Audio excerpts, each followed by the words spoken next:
Hello, this is me, Samantha. I know it's been a while since I have been on this social media talking about credit acceptance, but I do want to tell you some updates.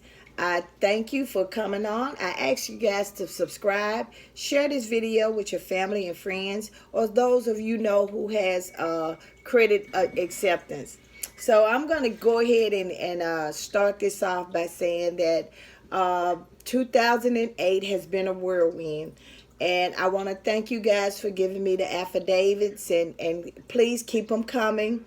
But I want to tell you what I have done so far.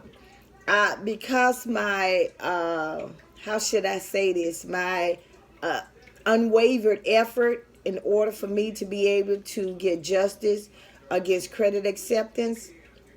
I've gotten the New York Stock Exchange involved, and I also got filed a complaint with the United States Security Exchange.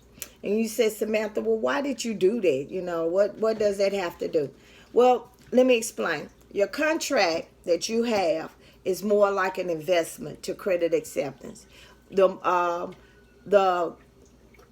financing and itself, that's one thing, but the application for the warranty is another.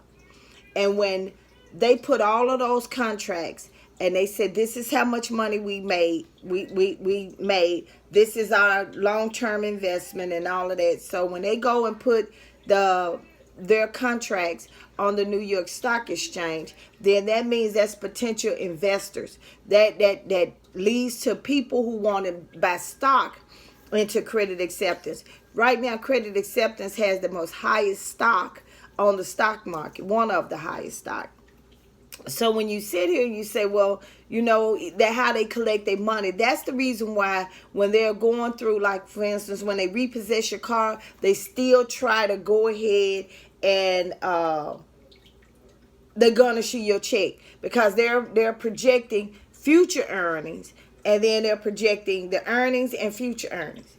Now this is where it gets a little bit deep, because one thing I found out when I was doing my research with credit acceptance on the warranty is that the warranty is what they call a quasi contract. I'm gonna explain it. Quasi contract is just like a contract with insurance. It's like when you get homeowners insurance, when you get life insurance or whatever. You sign a contract. You telling them that this is what you're gonna pay them for whatever length of time. Except for a quasi contract is a contract that cannot be enforced. So when you sit here and you say, well, I'm behind on my premiums, I can't pay, what they do is they send you a cancellation notice. They say that you're behind on your payments, they're not going to honor it, and then they go away. A quasi contract along with the regular contract, you have a right to terminate that contract. You have a right to terminate the contract. But what happened is that because credit acceptance has attached it, they feel they're making it like, well, they're not feeling like what they're doing is they're trying to enforce a quasi contract and a real contract to make it in. So if you don't pay on the warranty, they make it seem like it's the vehicle, and then they try to sue you, and then they repossess your vehicle. Now, another thing that y'all don't want to that people don't want to understand is that that with the length of time that they've been doing this, I went back 6 years, 7 years. So now that's a RICO, because if you're getting a warranty on a vehicle and they're not honoring it, and then they're charging you for it, they're enforcing it, that's a RICO. Now in Tennessee, you know, like I got them off two of my creditors. One of the ones is Equifax, which anybody know that you're having hard times with. And as a result of that, I got credit acceptance off my credit. Yes, I did. I every time they will come on, I would dispute it, take my evidence, they'll knock it off. It's getting to the point that they haven't put it on my credit anymore. And when they do, I'm just going to do what I normally do. I'm going to go ahead and I'm just going to dispute it, and under the regulation of the law, remove it. So, uh, so that's how that works. I have a lot of people when they come on, when they see my videos, they ask for help.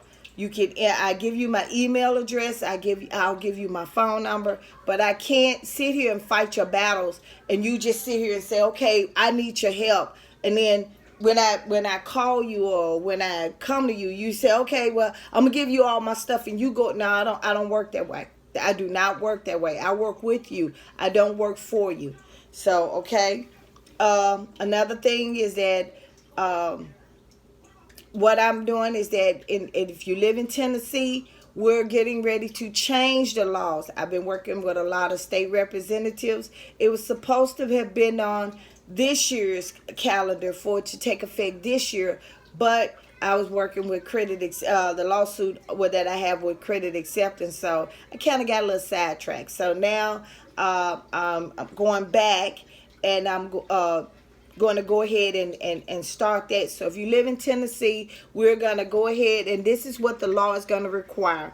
The law is going to require that anybody that filed 3 complaints against a company, especially a lender, that the attorney general get involved.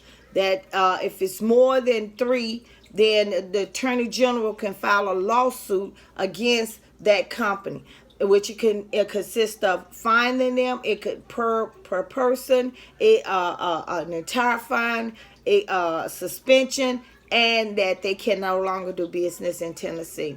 We're gonna make that, and the way I have it designed especially for what I went through with credit acceptance. So we're gonna make some changes in Tennessee. We're gonna make some changes in Tennessee because it's already illegal for you to make a condition that you sell quasi contracts as a condition of being financed. So we're I've been talking with a lot of state representatives and stuff, and I'm doing research. I have gained the trust of some legislative who are about to do some things. I'm not going to go into the video and tell them, but it's about to do some things as a result with the credit acceptance, because I've proven that it affected not only those in Tennessee but outside. But I had more in Tennessee than I did in outside. So that is what I'm getting ready to do. I want to thank you guys. Please subscribe to my video. Please like my video, subscribe, because I give you information. I'm going to show you how the next go round. I'm going to actually do a tutorial on how to get credit acceptance off your credit, even if it's a repo, how you can get it off your credit.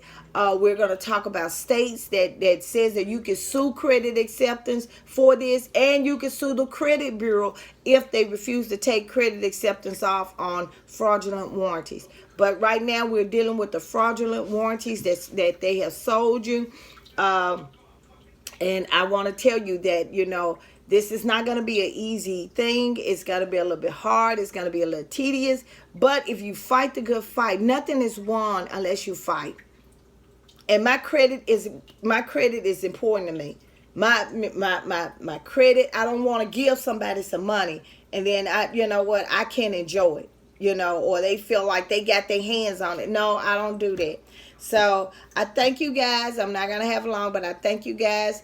And I just want to tell you, keep up the fight.